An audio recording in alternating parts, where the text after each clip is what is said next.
11월 23일 새벽기도 하나님 앞에 드리겠습니다. 사도신경으로 신앙 고백하겠습니다. 나는 전능하신 아버지 하나님 천지의 창조주를 믿습니다.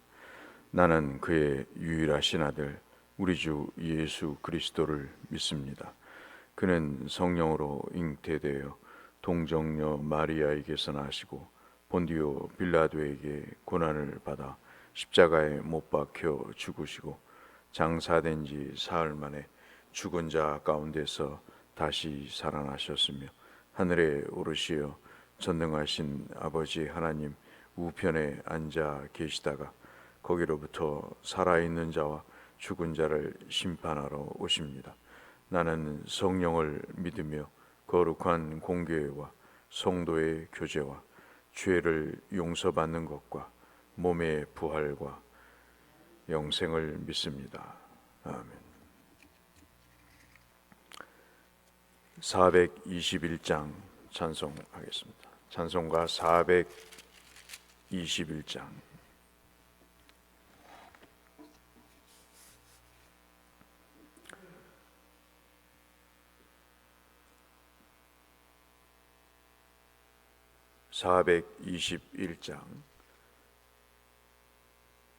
내가 예수 믿고서 죄사함 받아 나의 모든 것 다 변했네. 지금 내가 가는 길 천국 길이요 주의 피로 내 죄가 씻겼네. 나의 모든 것 변하고 그 피로 구속 받았네. 하나님은 나의 구원 되시오니 내게 정죄함 없겠네. 주님 밝은 빛 되사 어둠에 지니 나의 모든 것 다 변했네. 지금 내가 주 앞에 온전케 됨은 주의 공로를 의지함일세. 나의 모든 것 변하고 그 피로 구속 받았네. 하나님은 나의 구원 되시오니 내게 정죄함 없겠네. 내게 성령 임하고 그 크신 사랑 나의 맘에 가득 채우며 모든 공포 내게서 물리치시니 내 맘 항상 주 안에 있겠네. 나의 모든 것 변하고 그 피로 구속 받았네. 하나님은 나의 구원 되시오니 내게 정죄함 없겠네.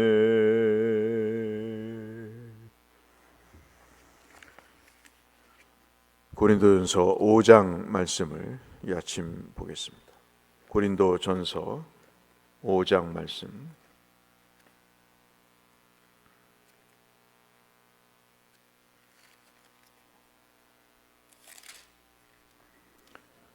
고린도전서 5장 6절에서 13절의 말씀. 오늘 성경 통독 범위는 고린도전서 4장부터 6장이 되겠습니다. 고린도전서 5장 6절에서 13절을 읽겠습니다. 너희가 자랑하는 것이 옳지 아니하도다. 적은 누룩이 온 덩어리에 퍼지는 것을 알지 못하느냐.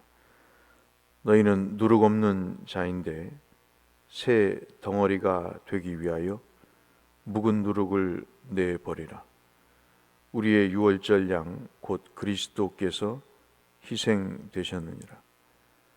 이러므로 우리가 명절을 지키되 묵은 누룩으로도 말고 악하고 악의에 찬 누룩으로도 말고 누룩이 없어 오직 순전함과 진실함의 떡으로 하자. 내가 너희에게 쓴 편지에 음행하는 자들을 사귀지 말라 하였거니와 이 말은 이 세상에 음행하는 자들이나 탐하는 자들이나 속여 빼앗는 자들이나 우상 숭배하는 자들 도무지 사귀지 말라 하는 것이 아니니 만일 그리하면 너희가 세상 밖으로 나아가야 할 것이라. 이제 내가 너희에게 쓴 것은 만일 어떤 형제라 일컫는 자가 음행하거나 탐욕을 부리거나 우상 숭배를 하거나 모욕하거나 술 취하거나 속여 빼앗거든 사귀지도 말고 그런 자 외에는 함께 먹지도 말라 함이라. 밖에 있는 사람들을 판단하는 것이야 내게 무슨 상관이 있으리오마는 교회 안에 있는 사람들이야 너희가 판단하지 아니하랴. 밖에 있는 사람들은 하나님이 심판하시려니와 이 악한 사람은 너희 중에서 내쫓으라. 아멘.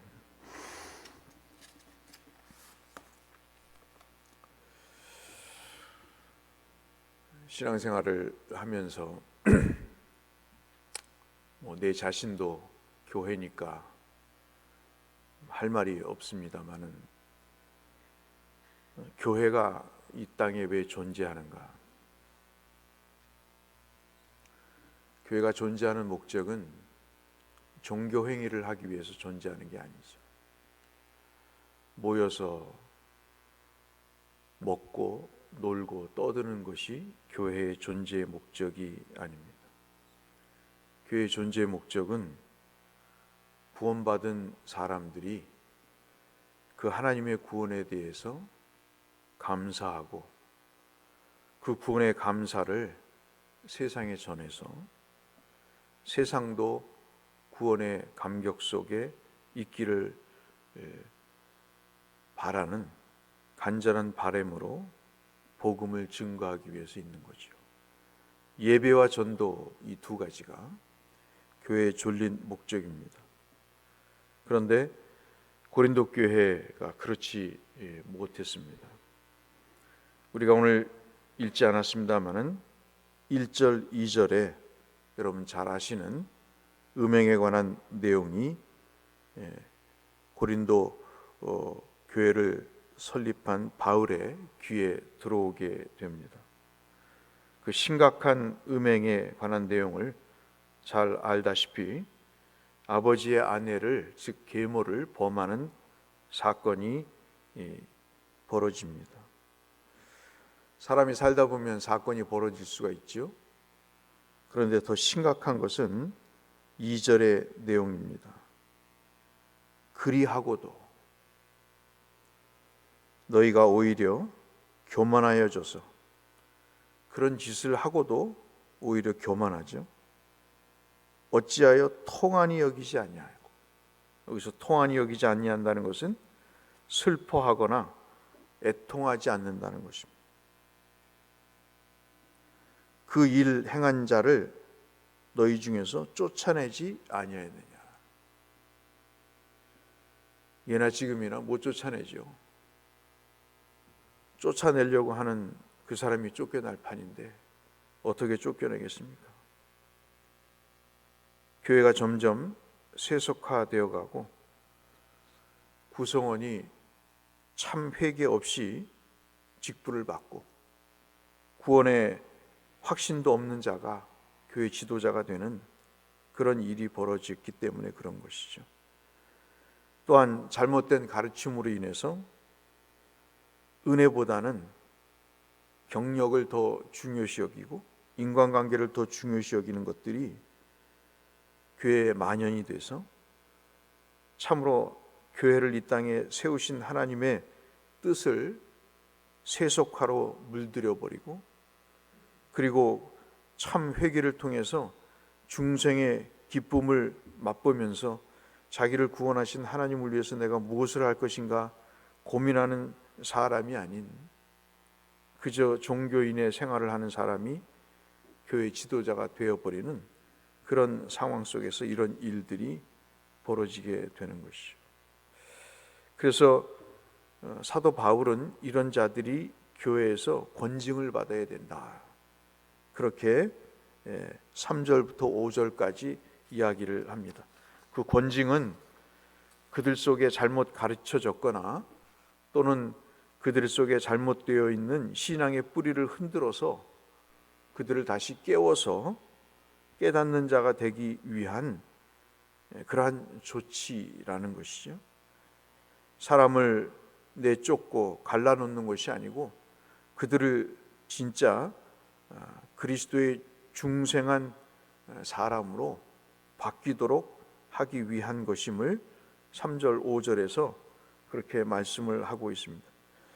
이 말씀을 아주 길게 설명하죠. 6절부터 8절까지 그 징계의 목적이 무언가를 이야기를 합니다. 그러면서 아마도 출애굽기 12장 15절의 말씀을 빗대어서 말씀하시는 것 같습니다. 누룩을 얘기하는 걸 보니까 출애굽기 12장 15절을 말씀하시는 것 같은데, 무교절에 유월절을 지키면서 무교절에 7일 동안 누룩 없는 떡을 먹는 것을 우리가 알고 있습니다.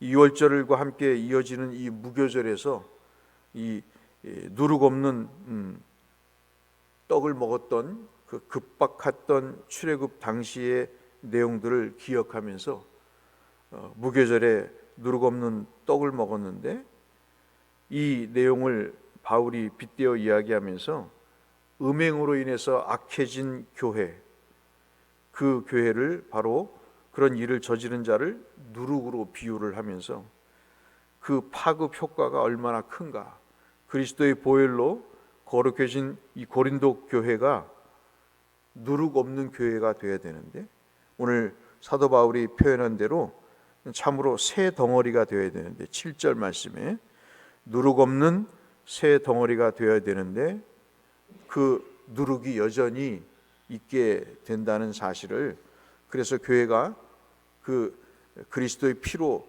거룩한 공동체가 되지 못하는 현상들이 벌어지고 있다는 것을 안타까워하고 있는 말씀이 8절까지 기록되어 있습니다. 그러면서 가장 중요한 말씀이 8절이죠. 여러분 8절을 한번 보시면 교회는 이러한 특성이 있는 것입니다. 순전함과 진실함의 떡이 있어야 되는 거예요. 잘못이 있으면 회개를 해야 됩니다. 생각이 다르면 용서를 구해야 되는 거죠. 교회는 순전함과 진실함의 떡이 있어야 되지, 이런 악한 일을 하면서도 그것이 정제되지 못하는 그런 누룩이 존재하는 것은 교회로서 치명적인 것이죠. 여기서 순전함, 진실함이란 8절의 말씀은 도덕적으로 깨끗함을 얘기하는 것이 아니고 진리를 얘기하는 것입니다. 즉 교회의 가장 중요한 기준은 하나님의 말씀이라는 거죠. 이때 당시는 하나님의 말씀이 아주 우습게 여겨졌고, 죄악을 범해서도 그들이 교회의 중요한 자리를 차지하고 있기 때문에 아무도 그들의 범죄 행위를 알고도 쉬쉬하고 그 누구도 그것에 대해서 정확한 진리에 근거한 조처를 취할 수 없게 되었던 것입니다. 그렇기 때문에 사도 바울이 9절부터 13절까지 교회는 거룩해져야 된다, 거룩해야 된다 하는 말씀을 하면서 11절부터 13절에 사귀지 말라라는 편지를 오래전에 썼습니다. 근데 이제 교인들이 이것을 오해를 한 거죠. 특히 이 범죄를 저지르거나 이 범죄에 동조했던 그 친했던 사람들이 이 말을 바울이 사귀지 말라고 한 이 내용을 오해를 하고 어떻게 사느냐? 음행한 사람도 있고 세상에 살다 보면 탐욕의 사람도 있고 우상의 숭배자도 있고 술 취한 자도 있고 속여서 빼앗는 자도 있고 악행을 저지른 자도 있는데 어떻게 그럼 이런 사람들 다 골라내면 세상에서 어떻게 사느냐라고 아주 단편적으로 오해를 하지요. 그때 11절부터 13절에 사도 바울이 이야기를 합니다. 내가 세상에서 살지 말라고 하더냐? 그게 아니고 교회 안에 이런 음행을 저지르거나 탐욕을 하거나 우상 숭배를 하거나 모욕하는 사람까지, 술 취한 사람까지, 속여 빼앗는 악행을 저지르는 사람들을, 교회가 그런 사람들이 교회 안에 있으면 그들과 사귀지 말라는 얘기다. 교회 질서를 어지럽히고 스스로 누룩인 척하는, 교회를 병들게 하는 사람들과 사귀지 말라고 하는 이야기를 하고 있는 거죠. 내가 언제 세상 밖에 가서 세상과 동떨어진 삶을 살라고 하더냐? 교회 안에서 이런 자들과 사귀면 교회의 진실함과 순전함을 잃어버리지 않느냐? 참 이게 이제 답답한 노릇이죠. 교회를 보는 시각이 예나 지금이나 이렇게 다른 것입니다. 그 영혼 속에 진리가 있는 것과 없는 것의 차이가 얼마나 참으로 큰 차이를 만들어 가는지를 오늘 사도 바울의 이 말씀을 통해서 설명을 하면서, 마지막 저는 이 말씀이 참 그 의미 있다고 볼 수 있겠습니다. 여러분 참 이상하지 않아요? 고린도전서 5장 2절에 왜 그들을 내쫓지 아니하였느냐라는 말로 시작을 해서 13절에 너희 중에서 내쫓으라 라고 이야기를 합니다. 매정하죠. 사람이 사도가 돼가지고 이 정도밖에 안 되느냐 라고 이야기하지만, 앞서 말씀드린 대로 이 사람은 매정한 사람이 아니죠. 이 사람은 제대로 된 사람입니다. 많은 것이 사람의 정, 인정, 그리고 세상이 다 그렇다고 하는 것으로 둘러대고 그 일로 인해서 자기의 치부를 포장하는 그런 일들이 세상에 얼마나 많은가. 그러나 사도 바울은 이 말씀을 하시는 것이 세상의 교회는 세상 밖에 존재하지 않는다는 것이죠. 세상 안에 있다는 것입니다. 세상 안에 있기 때문에 마치 이스라엘 백성들이 가나안 땅 안에 살고 있기 때문에 그들의 문화에 접촉이 되고 감염이 되듯이 교회도 세상 속에 있기 때문에 거기서 진실하고 순전해야 되는데, 그런 일들이 있을 때 교회 공동체가 그 진실함을 잃어버리기 때문에 교회는 이 세상에서 촉매 역할을 해야 되기 때문에, 촉매가 뭔지 아시잖아요? 자기는 변하지 않습니다. 우리 화학 시간에 배웠잖아요. 자기는 변하지 않지만 그 자기를 통해서 화학 반응을 일으켜서 어떤 역할을 하는 물질이 바로 촉매지 않습니까? 세상의 교회는 그런 것이다. 우리가 괴로운 것은 내 자신이 그렇게 못 살기 때문인 거죠.